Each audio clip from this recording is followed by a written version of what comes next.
it is my distinct honor, to introduce a leader whose life story reflects the strength, resilience, and promise of our community.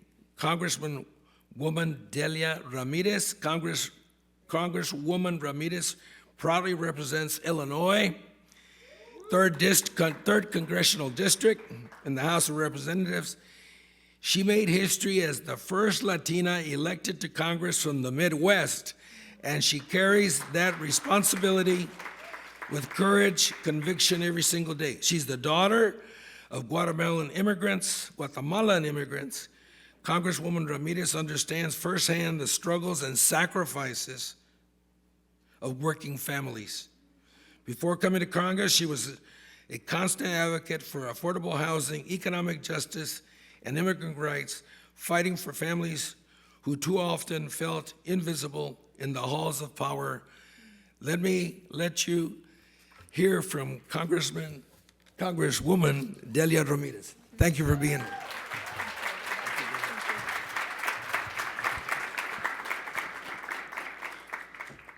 President, when in doubt, you can just say congresista, and it's easier. Well, good morning, LULAC. Buenos dias. Did you guys have your cafecito already? El tecito or the Diet Coke or whatever it is that people have these days in the morning to get their day started. It is so good to be with all of you. As you've heard, Congresswoman Delia Catalina Ramirez. And yes, I have the honor of representing Illinois' 3rd Congressional District, which is made up of many parts of the northwestern part of the city of Chicago. I'm so good to be with you today, especially as you start your legislative conference, and really encouraged by the words that I just heard just a moment ago. You are going to learn a lot today. You're going to meet others, but it is what you do after you leave here that's most important. So thank you for being here. To my left, as I turned, I got really smiley because I saw my sister, a mentor, a fierce champion, not just in Chicago, but all over the country, Emma Lozano, Reverend Lozano, who is here. Who, if it weren't for her courage, her love, her willingness to act, even when sometimes the church is a little slow to act, people like me wouldn't be here. So Emma, thank you for everything you do every day. As you just heard, I'm the proud daughter of working class Guatemalan immigrants. I am a citizen by birthright. I'm the wife of Boris Hernandez, and I am the niece of a man who has contributed to this nation for more than 35 years, still without the promise of a pathway to citizenship. And I'm honored to fight alongside with you, the leaders on the front lines who have for more than 90 years been unwavering in your commitment to protect and advance the civil rights of our communities, of our comunidades latinas. And as many of you know, today is a big day in Capitol Hill. President Trump will take to the House floor, the floor that I serve in, to deliver his State of the Union. And no doubt, based on what you have seen so far, it will be full of misinformation, scapegoating, and gaslighting. But folks, LULAC, he can't gaslight us. You and I have seen with our own eyes. We've lamented what is happening to our families. We've endured in our businesses, in our schools, in our places of worship. We have been in Congress. As you just heard, we've been in the courts. We've been in the streets advocating, observing, and documenting. So we know that since day one, my colleagues in Congress and this administration have been clear about their priorities and the pain that they're willing to inflict on the American people to benefit billionaire bosses.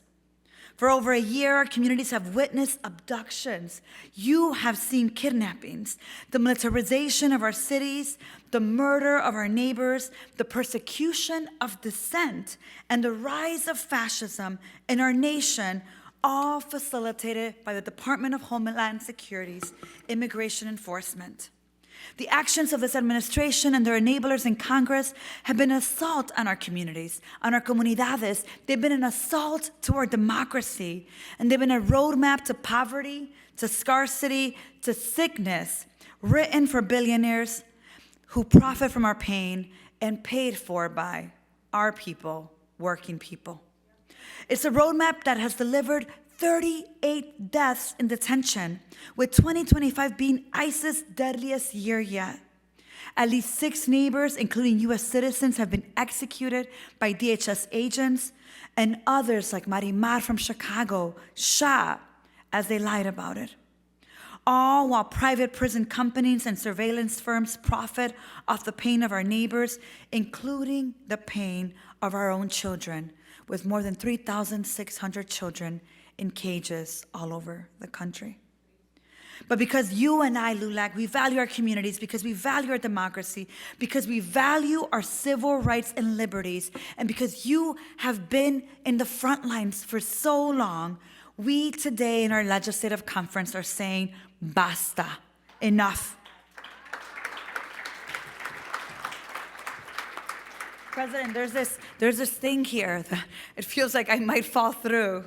But maybe it's also like spiritually how sometimes we feel like we're falling through and yet we still speak. So I'm going to hope I don't fall through this here, and I'm going to keep speaking.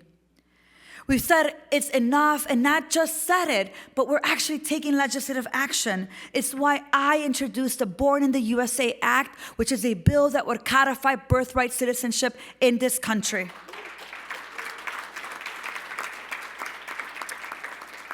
It's also why I introduced the Melt ICE Act to end immigration detention and monitoring, disrupt DHS immigration enforcement, and return your taxpayer dollars back to our communities.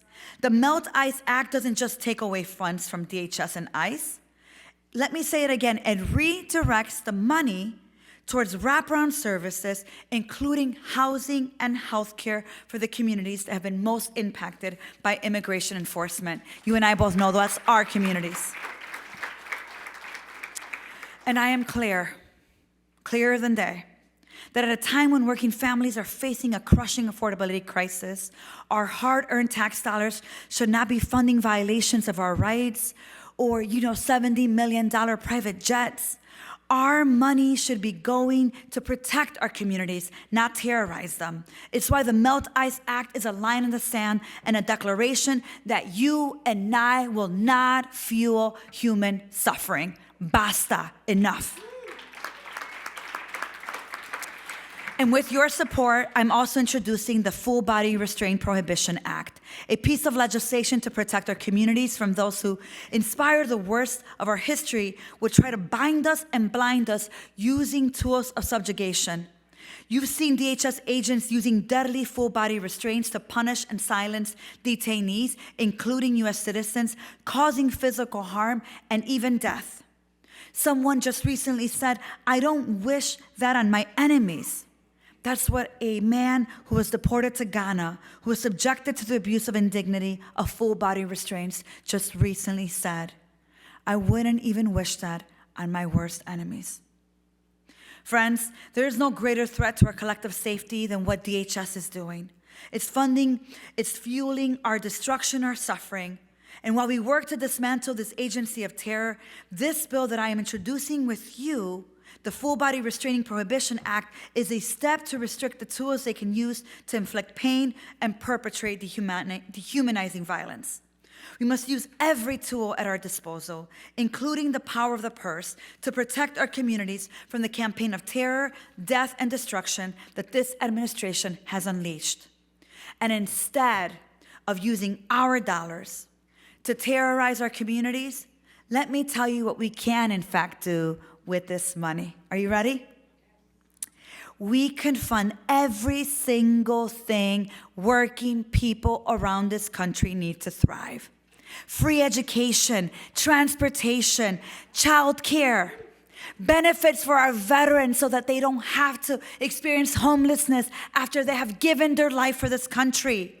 Medicare for all, affordable, accessible housing, pensions for all. And that is just the start. I want to add that I have found something really important for me to remind myself of when people are asking you, what do you mean melt ice? What do you mean we don't need ice? Let me say this to you. The Department of Homeland Security did not always exist. It is not inevitable. Its existence does not stretch back to the foundation of our nation, despite that many people want you to believe that. In fact, It was established in my lifetime. For some of you, after you were born, only 22 years ago. We brought DHS into this world, and friends, we can build a world that is healthy, that is thriving, that respects our civil and human rights without it too. So let me tell you, LULAC, as I get ready to go back to the House floor, it is hard to do the work that we do. But it is our responsibility to litigate, legislate, and agitate. That agitate part is what we say here in civic engagement, is what we say in organizing and mobilizing, because it is worth it.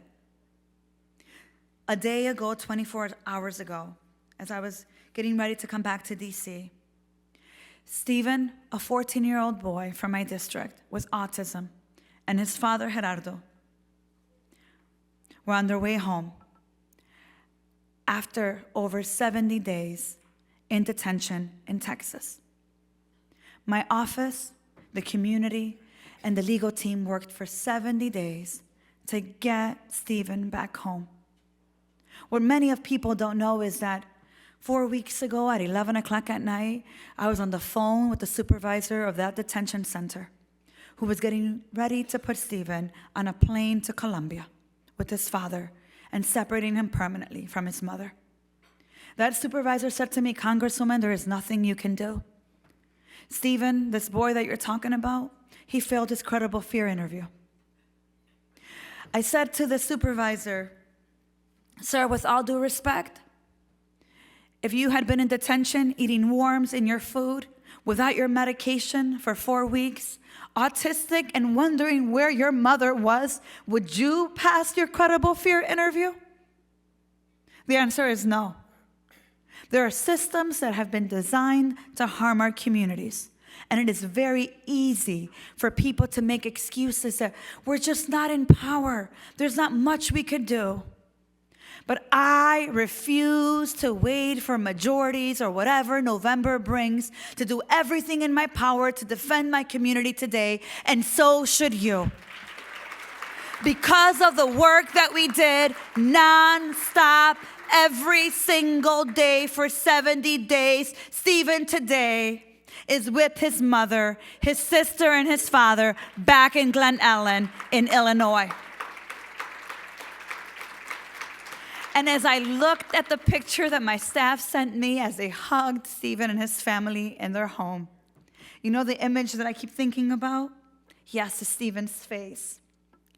But it's also the Christmas tree his mom chose to keep up because she believed that as long as we can continue to keep those lights of hope going, there is hope and a future for our community. So LULAC, as you go through your conference, let's get this work done. May you take what you learn, the relationships you make, the imploration that is given in the work that you do over the next day or two, and may you mobilize, you organize, and be the light in the midst of darkness that every single Stephen, every single Liam, and every single person needs from LULAC today more than ever.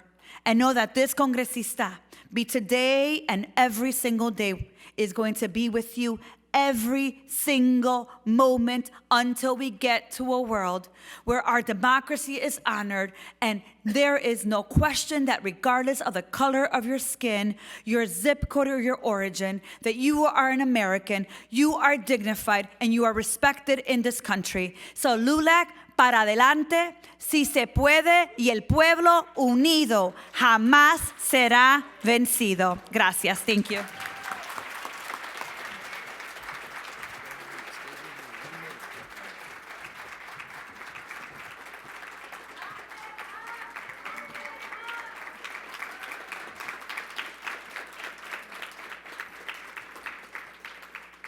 Thank you very much for those words. Because la congresista will not surrender. She has been selected by our national board to receive, we give 2 legislative awards. She is receiving one of them today. She's not going to be with us this evening, so I'd like to present her with the 2026 LULAC's Legislative Award on behalf of the National Board of LULAC.